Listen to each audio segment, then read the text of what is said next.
I got a special shipment of WeldWerks Juicy Bits, which I guess is one of those popular New England IPAs made in the state of Colorado.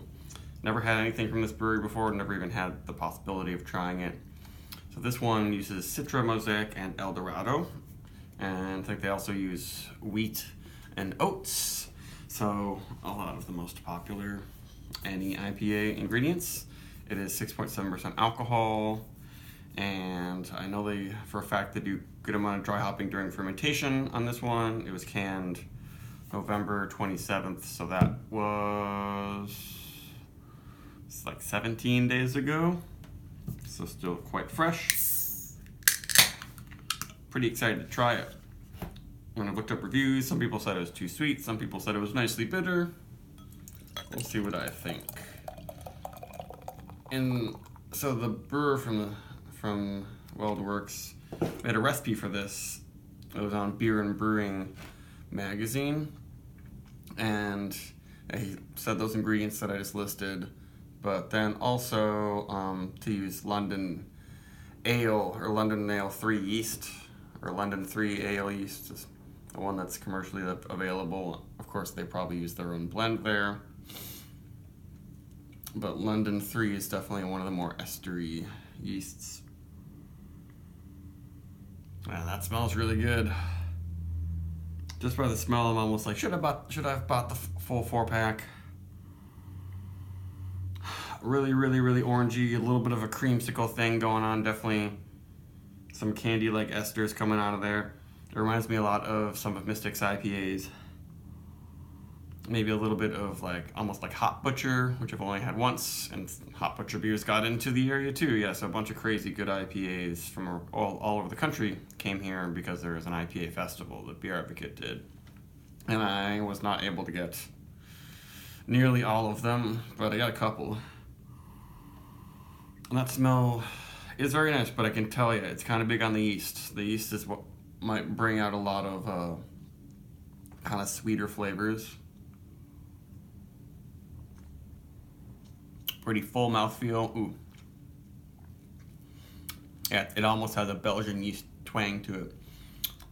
Tastes a lot like juicy fruit gum or cotton candy, not quite bubble gum. Ooh, the bite. Just one sip and it's pretty chalky and astringent on the tongue. Yeah, I don't know if I'm a huge fan of that aftertaste. Pretty full body, pretty soft, but then it's really rather astringent on the tongue. It gets kind of savory and really resinous. Quite bitter, but not in the IBU way, but just in the the hazy way. And I feel like there's I'm tasting the gypsum. That's what it is. It's very minerally.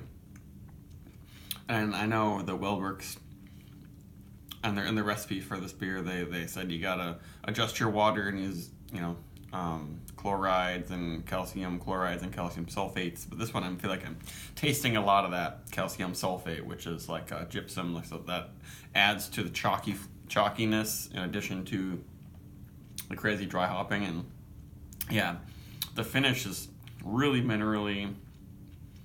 Not that pleasant, actually. I totally changed what I thought. That's what can change so much from sniffing a beer, is that I'm not a huge fan of the aftertaste. I'm glad I only got the one can. I don't know if this is how every batch of this beer is, but I like a much cleaner finish, not that much chalkiness and burning and chalky flavor in there. A little bit of chalkiness to dry it out, but it's really giving me like cat tongue, and it's kind of a hot almost flavor. It's almost got some medicinal qualities to it. So I would give this, I don't know.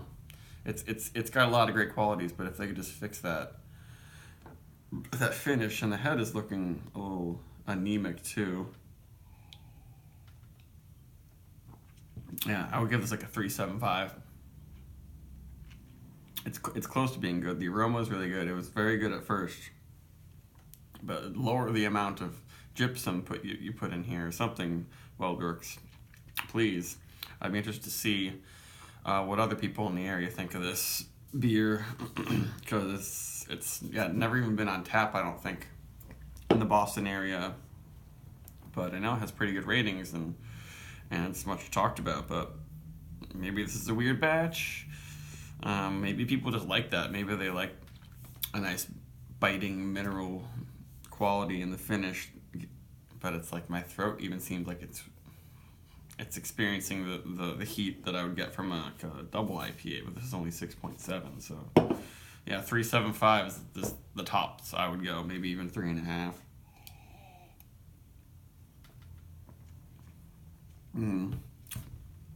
Yeah, a little bit disappointing. Still glad I got it. I would still maybe give other WeldWerks a try, because as I know with these beers, batch variation is huge. I want to do write an article, maybe do a video review just about how it seems being consistent with the New England style IPA is very difficult. It's harder than just about any other style, except for like wild barrel aged stuff and spontaneously fermented things. But yeah, I can't really highly recommend it if you're really interested in it. And some of the off-putting things about this don't put you off as much as me, then give it a try. But that's all I gotta say. Bye.